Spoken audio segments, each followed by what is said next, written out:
दोस्तों, सबसे पहले तो मेरी आदत रही है कि जब भी अपलाइन हो तो अपना कुछ नहीं हिलाना चाहिए। अपलाइन के पास हमेशा ब्लैंक रखकर होना चाहिए।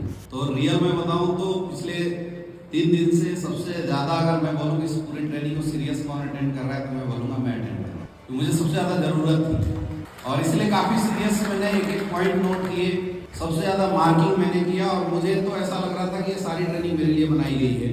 और रियल में जब ये लास्ट स्लाइड कंप्लीट हुई तो ऐसा लगा कि अब अरबपति का जो दरवाजा है बिल्कुल खुल गया। और हो सकता है इसी का एक बहुत बड़ा रिजल्ट हो कि हमने ना आईडी खोल के देखी, सुबह सुबह अपने आप गुरुजी का कॉल आ गया, गुरुजी ने बोला कि बधाई हो सर, आपका वाले मैनेजर हो गए। ये ताकत है तो ये जो सक्सेस है पिछले 8 साल की जो जर्नी है, इस जर्नी में मैं बताऊं तो मेरा बिल्कुल कोई भी रोल नहीं है। ये कहानी जस्ट वैसी है कि पूरे महाभारत के युद्ध के बाद लोग बर्बरी से पूछते हैं, जब सारे लोग झगड़ा करने लगे, युधिष्ठिर बोले मैंने युद्ध जीता, उन्होंने बोला, अर्जुन बोले कि सबसे ज्यादा तो मैं तीरंदाज हूँ, मैंने युद्ध जीता। लोग जाकर बर्बरी से पूछते हैं कि हाँ जी बताओ सबसे तगड़ा युद्ध कौन जीता, कौन बढ़िया लड़ रहा। तो उन्होंने बोला कि भैया तुम लोगों को क्या लगता है? तो सबने बोला मुझे लगता है मैं किया, मुझे लगता है मैं किया, मुझे लगता है मैं किया। तो बर्बरी ने बोला बुरा लगेगा लेकिन कड़वी बात बताता हूँ कि जो मैं देख रहा था, यहाँ पे युद्ध सिर्फ एक इंसान लड़ रहा था और वो थे श्री कृष्ण का सुदर्शन चक्र चल रहा था और चारों सेनाओं को ध्वंस कर रहा था, विध्वंस कर रहा था। महाभारत का युद्ध की जीत हुई। तो हमारा इसमें कुछ भी रोल नहीं है।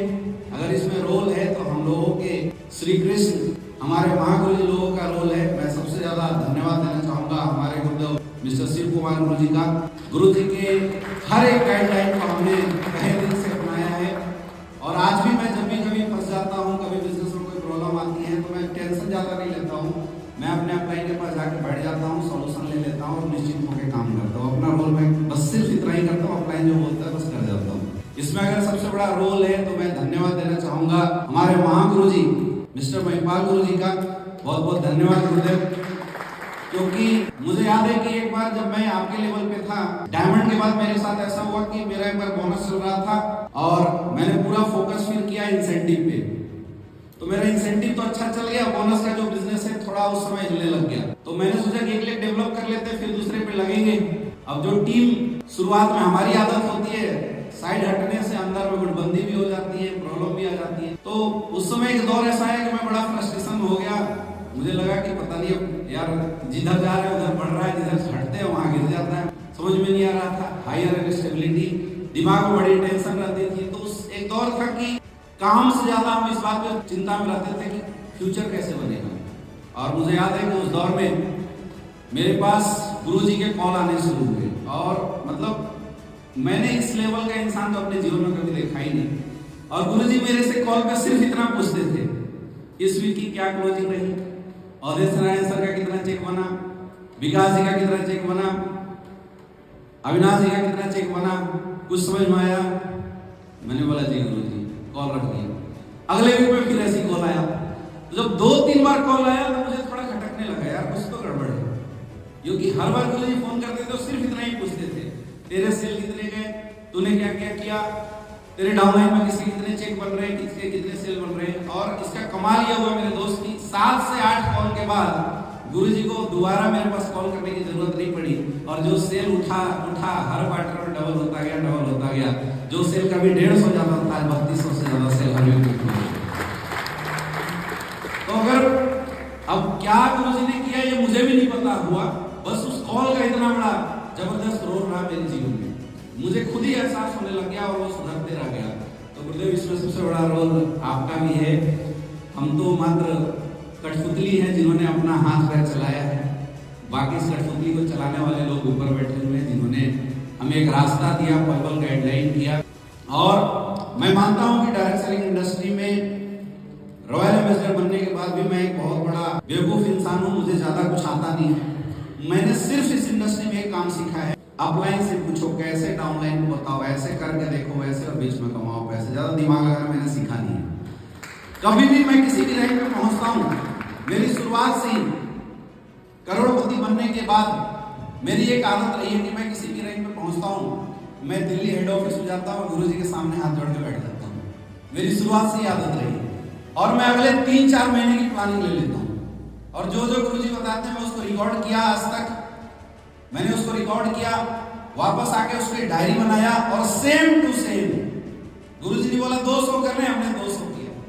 बोला 12,000 लोगों को SOS में लाना, हमने लाया। मैंने कभी आज तक नो सर सिखाई नहीं, हमेशा एक ही चीज सिखा, yes sir yes sir yes sir. मैंने कभी अपनी टीम से नहीं पूछा कि 12,000 लोग SOS में आएंगे कैसे। मैंने कभी नहीं पूछा कि 35,000 लोग दिसंबर के महीने में कैसे हॉल में पहुंचेंगे। बोला गुरुजी ने ट्रिपल टी कर दे, मैंने कर दिया। जितना मुझे आता था मैंने कर दिया, नहीं आता था पूछ लिया, बताइए गुरुदेव कैसे कर दिया। कभी भी मेंटली डिस्टर्ब हुआ तो मैं जाके बैठ जाता हूँ। क्या होता है कि जनरली जब रास्ते हमारे बहुत बड़े हैं और हमने और हमारे खानदान में कोई भी इंसान ऐसा नहीं है जो उस रास्तों पे चला है, तो ऐसे समय पे एक ही इंसान है जो हमारा बेड़ा पार कर सकता है, वो है हमारा गुरु, हमारा अपलाइन। तो हमें बस अपने आप को समर्पित कर देना चाहिए। मैंने जीवन में पिछले 8 साल 9 साल के कैरियर में मैंने सिर्फ एक ही काम किया, गुरुजी को समर्पित कर दिया। गुरुजी आपकी फुटबॉल में जिधर लात मारो उधर जाएंगे, जितनी शक्ति होगी वहां तक दौड़ेंगे, और पंचर हो गए तो फिर आ जाएगा वो भरवाने के लिए, टेप लगाने के लिए, है ना।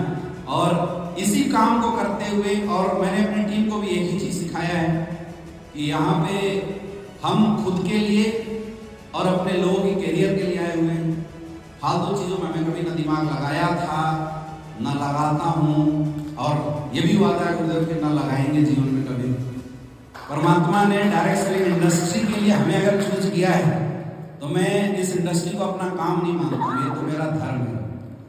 और धर्म में दिल जान लगा के लगे रहते हैं, इसलिए काम करने में कभी थकावट नहीं होती, कभी भी ऐसा नहीं लगता कि बोझिल हो रहा है, कभी भी ऐसा नहीं लगता कि आगे क्या होगा, इस बात की कभी टेंशन और चिंता नहीं होती। मैं सच बताऊं गुरुदेव, कैसे आप लोग के आशीर्वाद से, कैसे आप लोग के गाइडलाइन से चलते हुए जीरो का सफर, जहाँ पे एक चिंता थी 2016 में कि कैरियर कैसे बनेगी, MBBS की पढ़ाई ड्रॉप आउट करके इस इंडस्ट्री की तरफ मुड़े थे।